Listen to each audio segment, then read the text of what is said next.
Okay, ladies and gentlemen, today is Friday the 13th, 2016, May.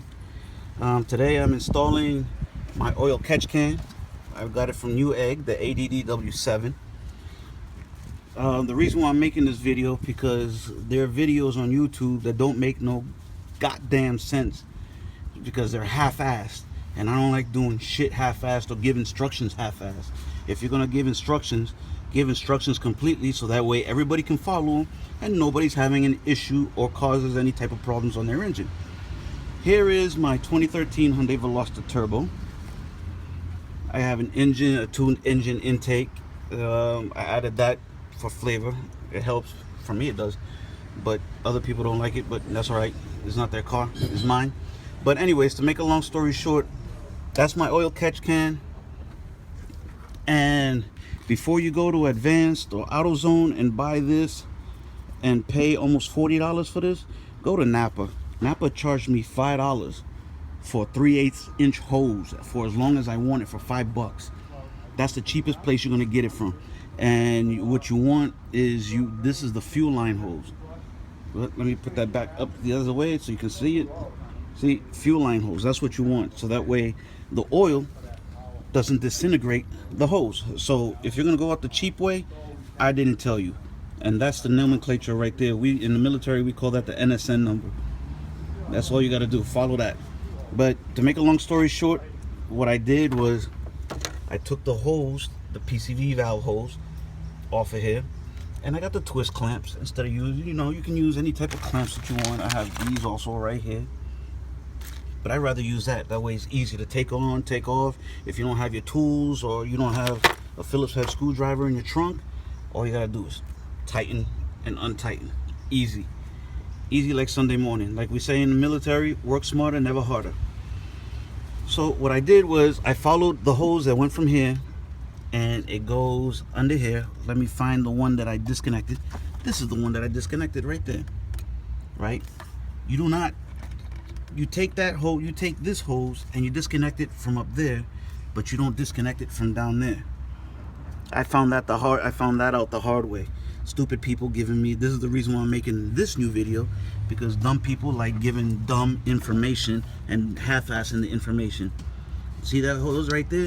Now, what I'm doing is I have a brass coupling. I have two of them, one for this one and one for the other hose. That way I can extend the hose all the way over here to my oil catch can. The one on the top right here, which is this one that's stuck under here, goes all the way over here into the that's the inlet. That's the inlet section right there. As you can see, I need to cut that a little bit more so that way I can extend and put another piece on there. Make sure you tighten them down with your cup, oh man, I got brain fart now. But make sure you tighten it down with these, so that way the coupling doesn't come apart and then you got an oil spill all in your car, and you see that wire right there and you see all these other wires back here and your car starts catching fucking fire. That you don't want. But to make a long story short, what I'm going to do is I'm going to add the coupling to that, and I'm going to add a coupling to the other one, 3/8 inch coupling, and extend the hose by add another piece of 3/8 inch hose and extend it and put them on here onto these two. And for those who don't know about this product right here, see, this is how you check to see if it's got an oil dipstick, which is the bomb. Instead of that nasty ass hose that disintegrates after a while, because plastic will disintegrate under oil, because plastic is made out of what? Oil. See, you use the dipstick. The dipstick will determine, see the notches on there, will tell you if it's almost quarter way full, halfway full, or all of the three are full completely. You can always check it, stick it in there, bam bam boom, stick that down there. And if you get this oil catch can, what I did was I added Teflon tape to the bottom of this, and all I got to do is just twist it. Give me a sec. You see, just twist it off. When you want to drain it,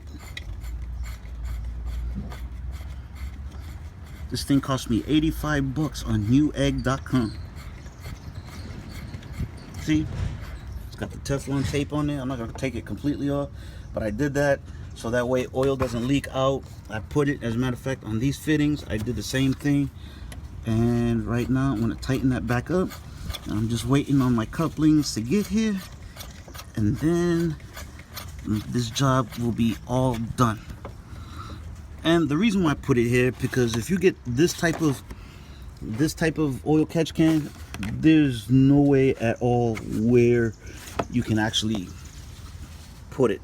And they keep telling me that if I put it down lower, it'll be even better, so that way when the oil comes from in there into there and goes back into that other hose, you know, it's better to put it on the low side than on the high side, so that way the flow will go downwards, which makes a lot of sense, because you've never seen water go upwards unless it's evaporating off the ground.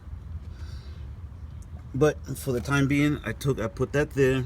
My intake, my cold air intake, is gonna go sit there right next to it, nice and snug, like a bug in a rug, out of sight, out of mind, until I have to drain it. So to the next back channel, the next bat station, I hope you guys, this was an informative video for you guys. This is a 2013 Hyundai Veloster, which is pretty much the same thing as the 13, 14, 15, and the 2016. The same getup. The only difference is my ass end is a little bit bigger than the newer ones. But this is Lewis signing off for another informative video. You guys have a blessed day and enjoy your Friday the 13th. Peace.